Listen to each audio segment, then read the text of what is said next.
Víctima del fentanilo contaminado y estamos en comunicación con Mariano, ¿eh? Mariano que es hijo de una de las víctimas del fentanilo. Mariano, buen día, ¿cómo estás? Fernando Lavecchia de Oh, Radio Splendid te saluda. hola Fernando, hola a todos, buen día, ¿cómo andan? Bien, bien Mariano. Primero quiero conocer tu historia personal o la historia de cómo fue afectado tu papá en su momento por el fentanilo. Bueno, él ingresa en el 1 de mayo al sanatorio Dupuytren. Ujú, Él tenía algunas afecciones de base, una insuficiencia renal, una insuficiencia cardíaca, ujú. leves, pero se había agudizado, creíamos que era algo pulmonar porque se ahogaba por las noches, le faltaba el aire, pero se fue a hacer varias veces ver al hospital Cetrángulo en Vicente López, que es especialista en la parte, digamos, pulmonar, Sí. y no, pulmonar no tenía nada. Entonces lo llevamos al Dupuytren, lo que aparentemente se había agravado la parte renal, y bueno, eso le provocó que, como el riñón no filtraba las toxinas, le provocó una alteración después de estar 2 o 3 días en observación, bien, consciente, lúcido, bastante bien, una alteración supuestamente mental, que quería irse, quería escaparse, sacarse las cosas, que eso, entonces lo sedan. Mm. Esto fue el 3 a la noche, 4 a la madrugada, y a partir de que lo sedan,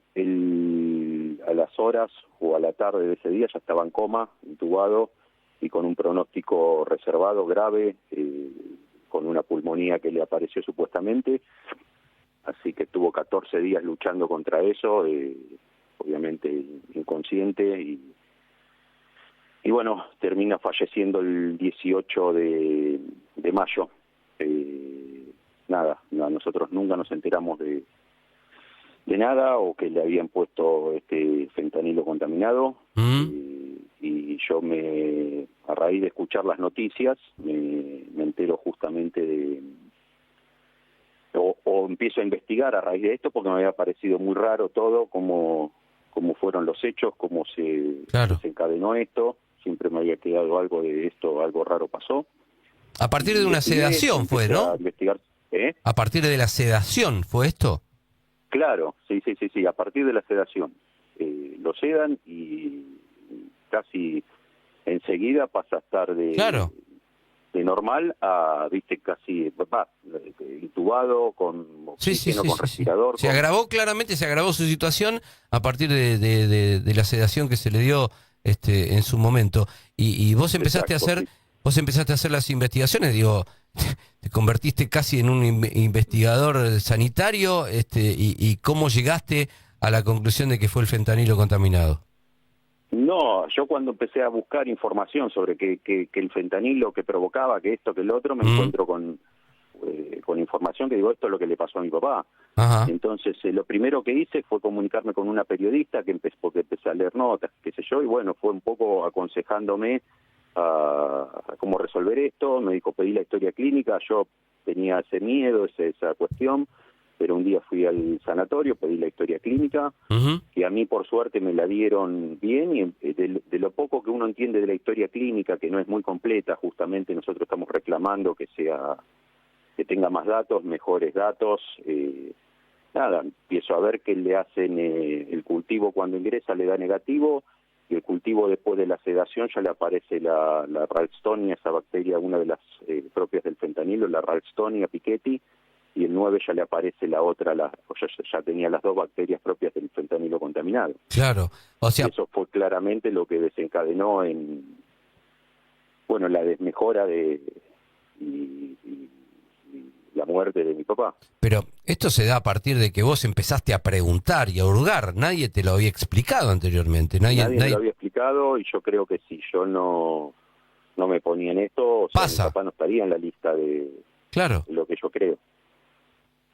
Pero vos sabés que es no solo llamativa, sino además es conmocionante lo que vos contás, porque me hace pensar en la cantidad de gente que posiblemente no haya hecho la investigación que vos hiciste, ¿no? Exactamente, por eso siempre creemos que hay mucha gente más. Nosotros tenemos un grupo de WhatsApp, que se vive incorporando gente y preguntando con muchas dudas, con muchas cosas, mucha gente que no le quieren dar justamente la historia clínica en los Claro. centros o le piden un montón de cuestiones, y eso justamente por eso fue una de las cosas que planteamos ayer, que se haga algo como para que los sanatorios entreguen la historia clínica y lo más clara posible para que los familiares tengan esa información. ¿Cómo fue la reunión que tuvieron ayer?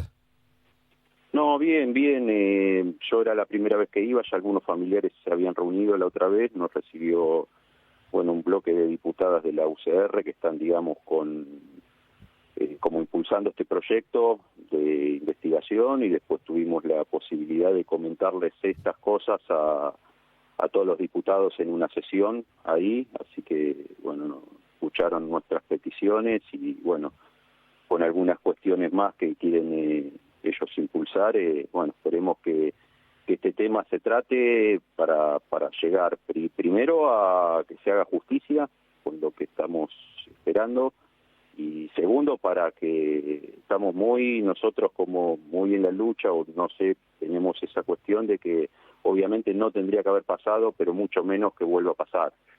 Entonces, clarificar unas cuantas cosas en cuestiones sobre todo de control, y para que estas cosas no se repitan. Es muy triste, es raro para mí estar en esta situación. Ayer estaba delante de diputados y me sentía, digo, ¿qué hago acá? Y nada, triste hoy en día ser una cara de esta cuestión, ¿no? De este tema. Mariano, buen día. Yamila Machuca te saluda. Escuchándote atentamente, estás contando cronológicamente cómo te convertiste un poco en investigador para poder esclarecer el fallecimiento de tu padre y dar con otras personas que estuvieron en la misma situación, comentando cómo te comunicaste con esta periodista que comenzó la investigación. Hay muchos oyentes escuchándonos en este momento y preguntarte cuáles son quizás a grosso modo los indicadores que tuviste o que fuiste aprendiendo en este camino como para poder llegar a este lugar, y qué recomendación darías, porque quizás hay muchas personas que están en esta duda y no se animan a dar ese primer paso.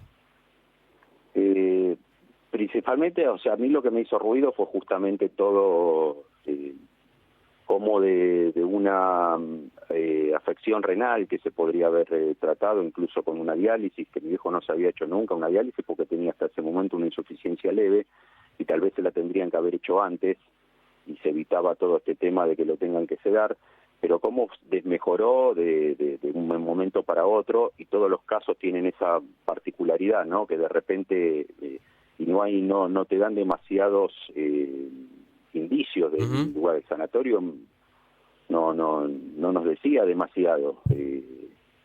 Entonces eso es un punto de partida, y después cuando tengan duda que pidan la historia clínica. Es una obligación que a los familiares directos se la tienen que dar. Hay una ley que ahora no tengo en la mano, pero que es un derecho que todo el mundo puede exigir. Y en la historia clínica, que si le hicieron algún cultivo de sangre, que tenga, o sea, que se fijen si tienen primero si figura que lo trataron con fentanilo, no es muy posiblemente que no parezca el lote ni el laboratorio del fentanilo, pero ya si lo trataron con fentanilo ya puede ser una alerta, y si llega a tener una o las dos bacterias propias de este fentanilo contaminado, ya pasa a ser un caso sospechoso. Mariano, En este caso, yo lo que hice después con esto, que la periodista me aconsejó y me dio los datos, es pasárselo al juzgado. Sí. O sea, cuando tenía la historia clínica que figuraba con fentanilo y con las dos bacterias, se lo pasé al juzgado, y en unos días ellos me confirmaron que mi papá había sido una víctima con causa de este fentanilo. Mariano, y por último, y entonces, sí. ¿qué haces con esta información? ¿Vos vas al juzgado y cómo sigue? No, yo se lo pasé al juzgado, sí, y bueno, me lo confirmaron, y nada, no, yo en estos momentos justamente yo estuve un poco tratando con abogados, pero no me puse de acuerdo, porque eso también es un poco, planteamos un poco ayer, que uno se tiene que Asesorar. Sí. Claro, asesorar y, ¿cómo decirte?, ponerse en gastos, costos Claro. y un montón de cuestiones como para, no sé, llevar a cabo Una acción una lucha judicial. en busca de justicia Ujú. y de enterarse cómo van los pasos, cómo a ver si avanza, cómo qué es lo que pasa. Claro, moverte por tus propios medios. Exacto. La sí. ley es la 26.529 de derechos del paciente, Muy la que bien. decías. Gracias por el dato. Bueno, Mariano, lamentamos mucho lo que pasó. Esperemos que haya justicia, que haya justicia a partir de lo que sufrió, una mala praxis, claramente, de Luis, tu papá. Así que, bueno, te mandamos un abrazo y para lo que necesites. Bueno, gracias por darle difusión a este tema.